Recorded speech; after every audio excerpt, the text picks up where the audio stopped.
Hello Chingu, c'est Sam du blog samletdramas.fr. Aujourd'hui je vous retrouve pour mon deuxième journal de visionnage. C'est parti! Le premier drama que j'ai en cours c'est My Secret Romance. C'est un drama coréen de 2017, une comédie romantique. J'en suis à l'épisode 8 sur 12 si mes souvenirs sont bons. La plupart des critiques que j'ai trouvées à son sujet sont hyper négatives et franchement je ne comprends pas pourquoi. L'avantage du coup c'est que je me suis lancée dans le drama sans aucune, mais alors aucune attente. Et miracle, j'ai adoré. Alors oui, c'est hyper cliché, c'est la fille pauvre qui tombe amoureuse d'un gars riche. On l'a déjà vu des milliers de fois. Mais pour autant, je vois pas du tout pourquoi est-ce qu'il a été autant critiqué. Enfin, je l'ai trouvé hyper mignon, il est hyper simple.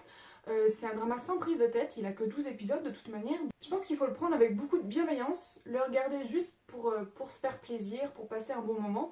Et là, effectivement, on y trouve notre compte parce que moi, personnellement, je suis ravie. Je trouve que le couple a une alchimie d'enfer, les personnages sont hyper attachants, c'est super cute. Enfin, moi, je passe vraiment un très très bon moment devant, je vois pas du tout pourquoi tout le monde a été là, gna gna gna gna gna gna gna. Voilà. En plus de ça, les posters sont trop beaux. Bon, je sais, ça fait pas tout, mais ils sont trop beaux quand même.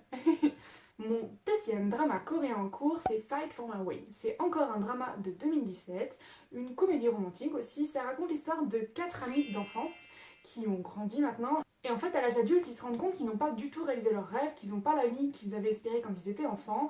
Et même s'ils ont 30 ans, ils décident de se donner les moyens de parvenir à leur fin. Quel casting! Mais quel casting! Je suis hyper heureuse de retrouver Park Seo-joon et Kim Ji-woon.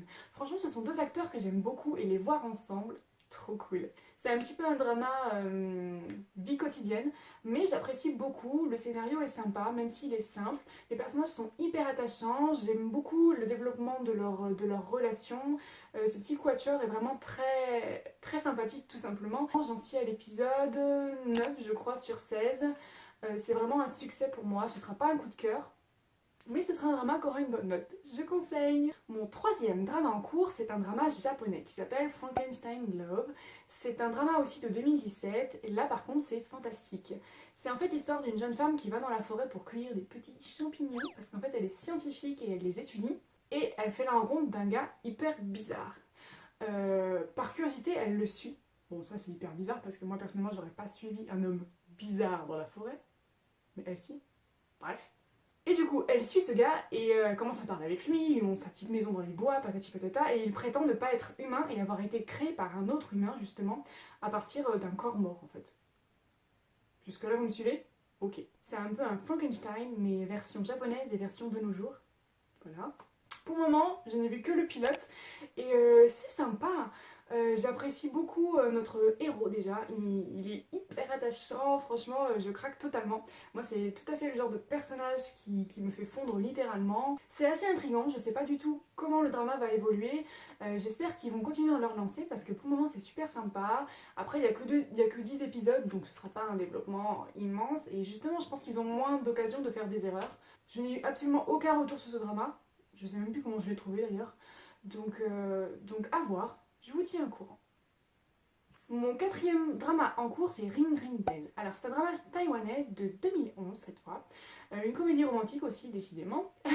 C'est un drama que j'avais vraiment hâte de voir pour le duo d'acteurs que j'avais croisé notamment dans Les Junkai, un mini-drama.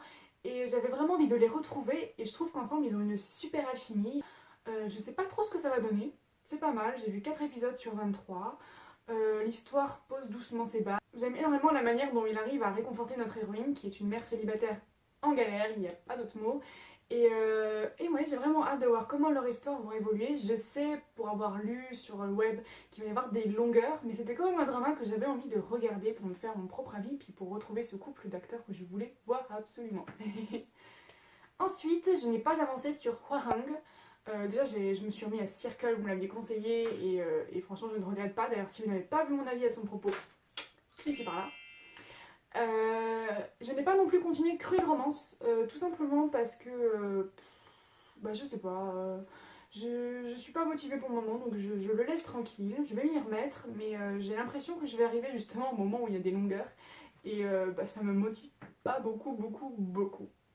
Donc voilà, c'en est fini pour ce deuxième journal de visionnage. N'hésitez pas à me dire en commentaire ce que vous regardez en ce moment. Je serais ravie de voir vos avancées de drama.